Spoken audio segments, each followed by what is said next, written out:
Hey guys, नाजुक this side and ये video में हम एक और मास्टर कॉपी जर्नल की डिस्कस कर रहे हैं कैम्ब्रिज की, जो बुक 4 का टेस्ट ए है, जिसमें the authentic taste of Thailand है and you can't eat at this restaurant. First question है इनका एंड जो बॉक्स बना हुआ है उसमें ये लिखा हुआ है। तो गाइस, अगर आपको ये मास्टर कॉपी गो थ्रू करनी है कि लोकेशन ढूंढना है तो ये वीडियो आपके लिए बहुत बहुत ज़्यादा यूजफुल होने वाली है। देखते हैं इस वीडियो में एंड इसकी लोकेशंस डिस्कस करते हैं एंड देखते हैं आपके कितने क्वेश्चंस गलत हुए और आपको क्लैरिटी मिली कि नहीं मिली।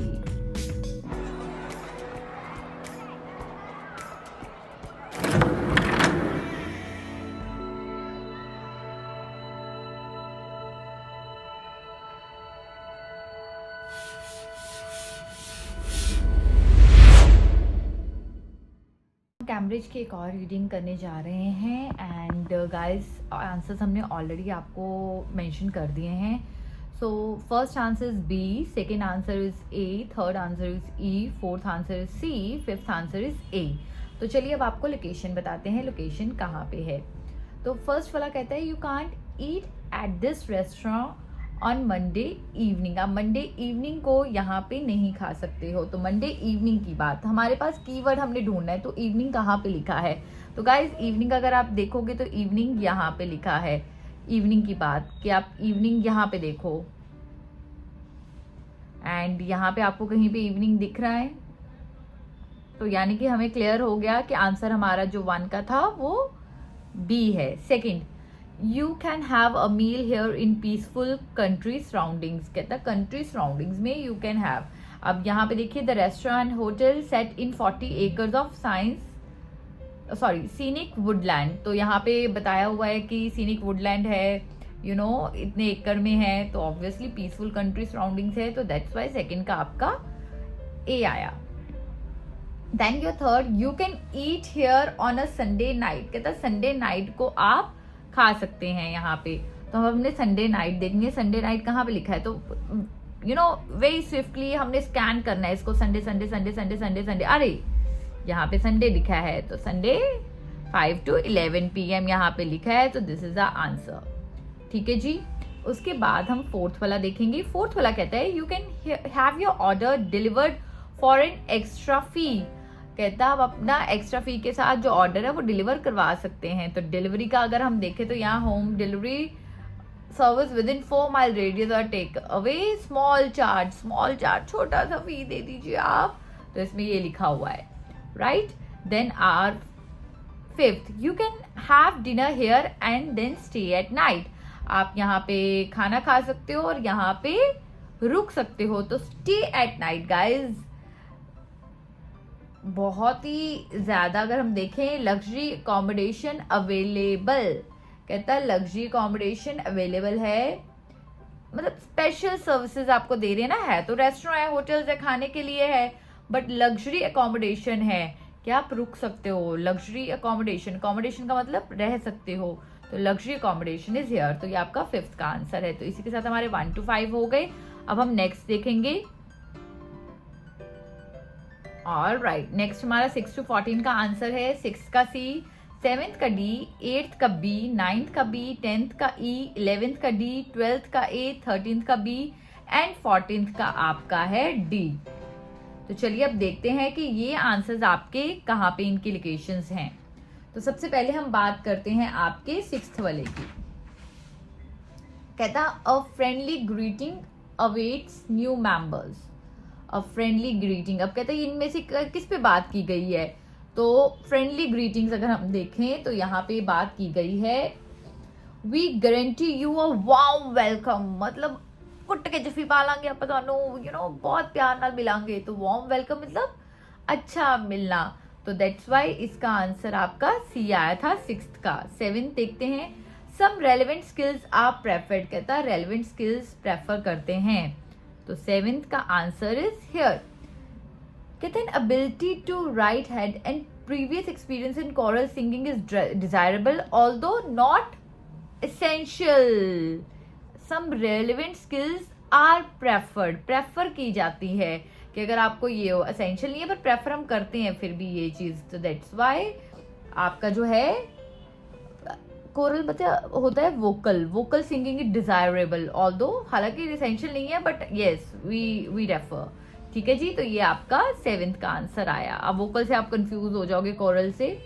This activity could chair you up, कहता है ये जो एक्टिविटी है आपको चेयर अप कर देती है। तो यहाँ पे बड़ा अच्छा है, lifts your spirit with the taste of carnival, कि आपकी स्पिरिट्स को लिफ्ट अप कर देती है। तो यस, ये हमारा 8th का आंसर हो गया बी। देन देखते हैं 9th, कहता है this activity is suitable for a variety of ages, ages again a number, तो जहाँ पे नंबर होगा पूरी फैमिली की बात की होगी वहां पे आंसर होगा। तो यहाँ पे an event for all the family, all the family में हर कोई होता है, आपके मम्मी पापा दादा दादी भाई बहन, आगे भाभी का लड़का भाई का लड़का। Then is your 10th, individual guidance will be provided, कहता है क्या दिया जाएगा, इंडिविजुअल गाइडेंस दी जाएगी। तो अगर हम देखें, the small class assures maximum attention for each students, तो इंडिविजुअल मतलब ईच तो दी जा रही है। ओके, 10th का ये आंसर इसलिए हुआ। 11th, participants can take part in public performances, कहता है जो पार्टिसिपेंट्स हैं वो पार्ट ले सकते हैं किसमें, पब्लिक परफॉर्मेंसेस में ले सकते हैं। तो हम देखेंगे, new singers are invited to join our choir formed in 1993 to perform a wide variety of music in Cambridge. We meet every Wednesday evening from 7:30 to 9:30 p.m. and this term we are rehearsing for a special concert with audience participation. तो with audience participation के साथ है। तो हमारा 11th वाला भी हो गया। 12th, this activity could help someone who wants to overcome shyness, कहता है जिसने शाइनेस को हटाना है ना, उसके लिए एक्टिविटी हो सकती है। तो यहाँ पे है, it is specially gear to those with little or no acting experience, जिसको है ही नहीं है, and place is on developing the confidence and ability of people who may initially be a little apprehensive, apprehensive मतलब हाई मैं नहीं करना शाय फील हुंदा, तो ये उसके लिए है। तो ये आपका 12th का आंसर हो गया ए। देन 13th, कहता है this activity promises rapid progress, कहता है रैपिड प्रोग्रेस, फास्ट प्रोग्रेस। तो 12th हम यहाँ पे देखेंगे। All right, you will be creating complex exotic rhymes in no time. Wow, तो ये क्लियर हो गया कि एकदम फटाफट, नो टाइम मतलब बहुत जल्दी, तो इसलिए आपका ये 13th का आंसर है। बहुत क्लियर आंसर दिए हुए हैं। This activity is not held during the day, कहता है डे टाइम पे एक्टिविटी नहीं होती है। तो यहाँ पे लिखा हुआ है ना 7:30 to 9:30 PM ऑन सैटरडे 1 दिसंबर। तो रिनेसेंस सिंगल्स वाला जो है डी आपका आंसर ये होगा। तो इसी के साथ हमारे 14 तक हो गए हैं। अब नेक्स्ट है हमारी ट्रू फॉल्स से नॉट गिवन 15 to 20। तो अब आंसर्स आपकी स्क्रीन पे दिख रहे हैं आपको। 15th is true, 16th is false, 17th is not given, 18th is true, 19th is not given, 20th is not given। तो सबसे पहले हम बात करते हैं 15 की। कहता many students are allocated a job experience placement abroad, कहता काफी स्टूडेंट्स को जॉब एक्सपीरियंस प्लेसमेंट जो की है अलॉट की गई है अब्रॉड में। तो 15th का आंसर है आपका यहाँ पे गाइस 3rd पैराग्राफ, जहाँ पे लिखा है Canberry college has developed strong international links over the year, as a result many students have the opportunity of visiting and working in European countries in the course of their studies. तो यही बात की हुई है, that's why the answer is true. फिर कहता है 16, कहता the elections for the union president and executive committee are held together, कहता दोनों साथ में होती हैं। तो हम आगे देखेंगे, स्टूडेंट यूनियन की बात की हुई है ना, तो यहाँ पे हम देखेंगे। कहता The union is very active and is run by an executive committee elected by students in the autumn term. The president is elected every summer term to provide continuity for the next academic year. अरे ये बात तो ऐसे की गई नहीं है। कहता है यूनियन जो है एक्टिव है और रन की जाती है किसके द्वारा, एग्जीक्यूटिव कमेटी के द्वारा, जो स्टूडेंट इलेक्ट करते हैं कब, ऑटम टर्म में। और ये कह रहे हैं इन दोनों के इलेक्शन साथ में होते हैं। नो, ऐसा कुछ भी नहीं है, तो ये गलत है, तो फॉल्स आ गया। 17 नॉट गिवन है तो हम नहीं करेंगे, 18th करेंगे। कहता है nursery care is available on a first come first serve basis, कहता है नर्सरी केयर अवेलेबल किस पे है, पहले आओ और पहले आप सर्विसेज लो। सो चिल्ड्रंस केयर सेंटर में हम इसका पढ़ेंगे, ऑब्वियसली नर्सरी केयर की बात की है तो यही होगा। अब लिखा है places are limited, so if you are interested apply early to reserve a place by contacting Linda Baker on the college telephone number. कहता है प्लेसेस लिमिटेड है, अगर आप इंटरेस्टेड हो तो apply early to reserve a place. तो apply early to reserve a place की बात उसने की गई है, तो फर्स्ट कम फर्स्ट सर्व है, that's why the answer is true. 19th not given है, हम नहीं करेंगे। 20th नॉट गिवन है, हम नहीं करेंगे। हम नेक्स्ट क्वेश्चंस की ओर जाएंगे एंड नेक्स्ट क्वेश्चंस में 21 to 27 है। 21 का आंसर है F, 22 का आंसर है A, 23 का आंसर है G, 24 का आंसर है B, 25 का आंसर है E, 26 का आंसर है H, 27 का आंसर है C। तो अब उसने पूछा कि कोई कौन से पैराग्राफ में बताया है कि चीजें which course would you recommend for people with the following career interest. तो अब हम बताएंगे कि 21 की बात कहाँ पे हुई है। एडवर्टाइजिंग की बात कहता कहाँ पे हुई है, कौन सा कोर्स कर रहा है। तो एडवर्टाइजिंग की बात अगर हम देखें तो कहाँ पे है, एडवर्टाइजिंग की बात F पैराग्राफ में है, पिक्चर कंपोजिशन। अगर आप देखेंगे तो F पैराग्राफ में लिखा हुआ picture composition photographic processing alongside elements of graphic designer gains hands on experience of desktop publishing and presentations. तो एडवर्टीजमेंट के दिखाना है, हम क्रिएटिव्स बनाने हैं, तो वो यहाँ पे बात की गई है।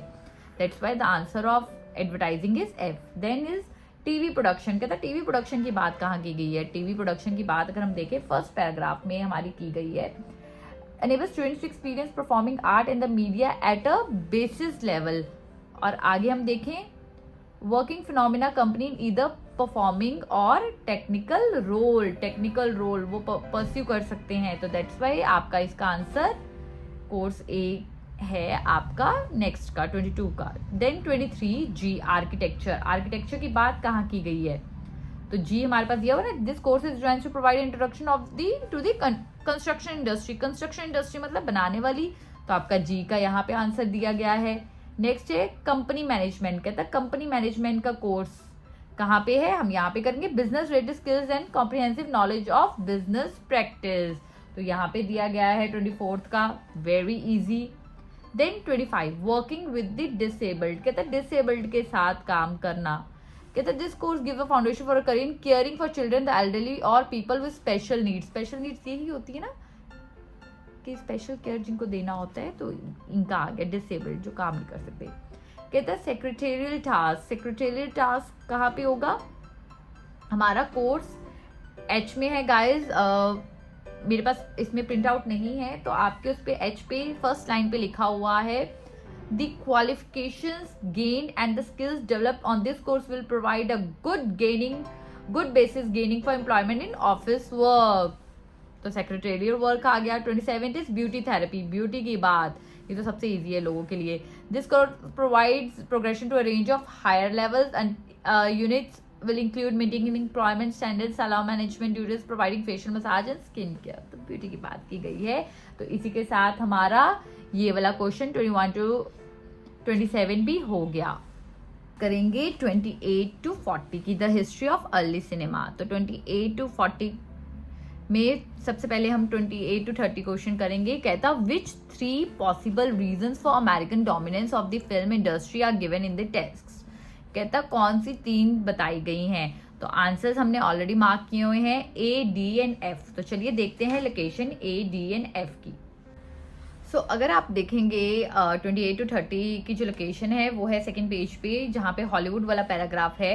कहता Hollywood took the lead artistically as well as industrially.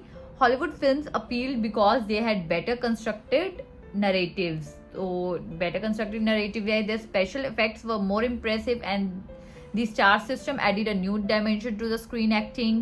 If Hollywood did not have enough of its own resources, it had a great deal of money to buy up artists and technical innovations from Europe to ensure continued dominance over present or future competition।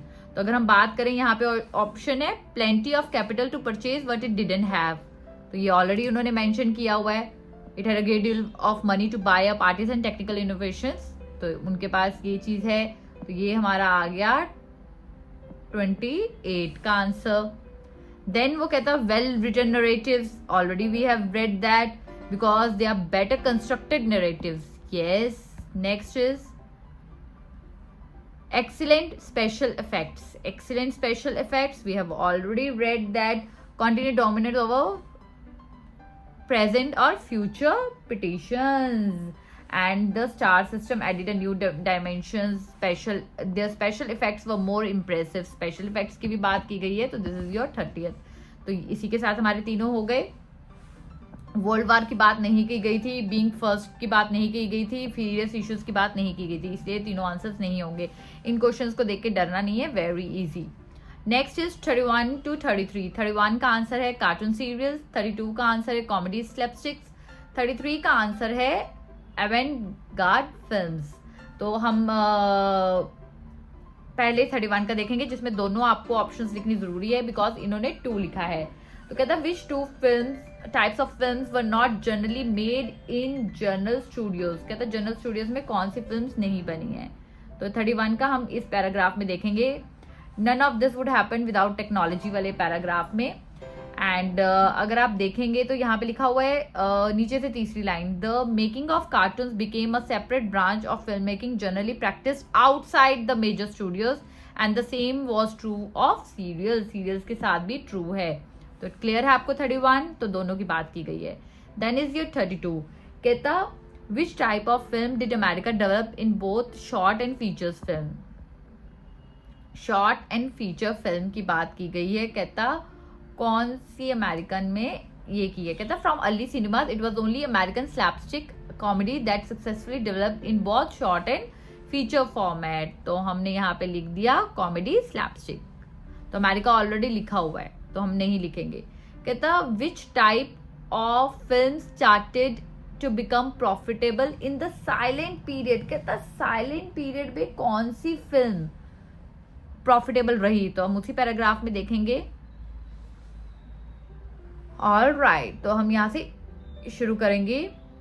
However, during the silent film era, animation, comedy series, dramatic feature continued to thrive along with the factual films or documentaries, which acquired an increasing distinctiveness as the period progressed. It was also at this time that the avant-garde film first achieved commercial success. Commercial success मतलब बहुत पैसा मिला उसको. तो this is your answer of 33, और ये आपका जो आंसर था ये 32 का था. तो इसी तरह हमारा 31 to 32 हो गया. नेक्स्ट हम करेंगे 34 to 40. 34 is A, 35 is C, 36 is H, 37 is C, 38 is A, 39 is F, 40th is D. तो हमने क्या करना है, कंट्री के साथ ये स्टेटमेंट को कनेक्ट करना है कि कौन सी कंट्री के साथ ये स्टेटमेंट है. तो 34 है it help other countries develop their on film industry. तो कहता है अदर कंट्रीज को इसने हेल्प किया अपनी अलग से फिल्म इंडस्ट्री को करने के लिए. तो 34 का आंसर है आपका ए. तो 34 की लोकेशन हमारी कहाँ होगी, सेकंड पैराग्राफ में. अगर आप ध्यान से देखेंगे वहां पे ऑल्दो फ्रेंच यहाँ पे की गई है. तो फ्रांस की बात, it was above all the French followed closely by the Americans who were the most passionate exporter of the new invention helping to start cinema in China, Japan, Latin, Russia. तो किसने किया है, France ने किया है. ठीक है जी. तो यहाँ पे 34 का आंसर इसलिए आपका फ्रांस आया. नेक्स्ट हम करेंगे 35. कहता it was the biggest producer of films. कहता बिगेस्ट प्रोड्यूसर है फिल्म्स का, सबसे ज्यादा फिल्म्स इन्होंने प्रोड्यूस की हैं. In the end it was the United States that was to become and remain the largest single market for films. तो कौन है, यूनाइटेड स्टेट्स. तो इसलिए आंसर आपका सी आया. नेक्स्ट हम करेंगे आपका 36. It was first to develop the feature film. कहता फर्स्ट था जिसने फीचर फिल्म की. The answer is H, Italy. Feature film हमारे पास ये कीवर्ड्स है. तो keywords are very helpful you know to get the answers ASAP. हमें बहुत जल्दी स्कैनिंग हमारी हो जाती है फीचर फिल्म्स में.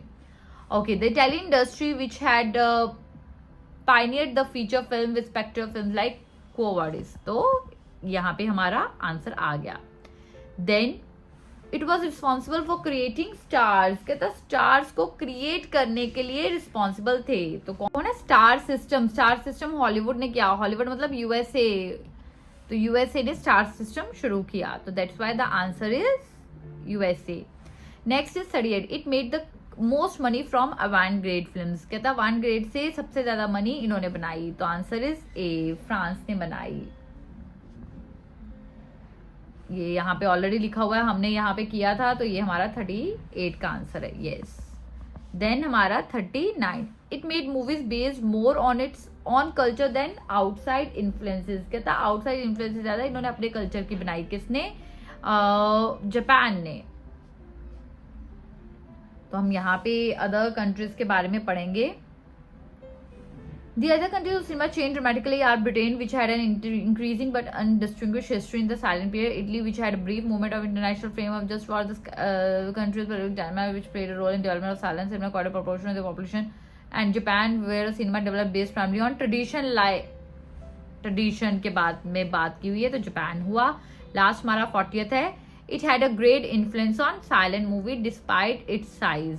तो डेनमार्क की बात यहाँ पे की गई है। डेनमार्क कहता है Denmark which played a role in the development of silent cinema. तो ये हमारा 40 हो गया, ये हमारा 39 हो गया। तो इसी के साथ हमारी ये रीडिंग भी डन होती है गाइज। अगर आपको कोई भी प्रॉब्लम है आप कमेंट सेक्शन में हमें बता सकते हो। This master copy is just a reference for you guys, कि आपको पता चल जाए लोकेशन कहाँ पे है। आई होप आपको ये वीडियो क्लियर हुई होगी, इसके आंसर्स जो हैं क्लियर हुए होंगे। आप ये अपने फ्रेंड्स के साथ शेयर कर सकते हैं जो किसी भी कंट्री में बैठे हैं और जनरल का पेपर देना चाहते हैं। तो कैम्ब्रिज की आप रीडिंग्स पे प्रैक्टिस कर रहे हैं तो ये मास्टर कॉपी आपके लिए बहुत हेल्पफुल होगी, या आपका अपना इंस्टीट्यूट है एंड आप एक रेफरेंस लेना चाहते हो तो भी हमारी रीडिंग आपके लिए बहुत यूजफुल होगी। Till then take care, sayonara.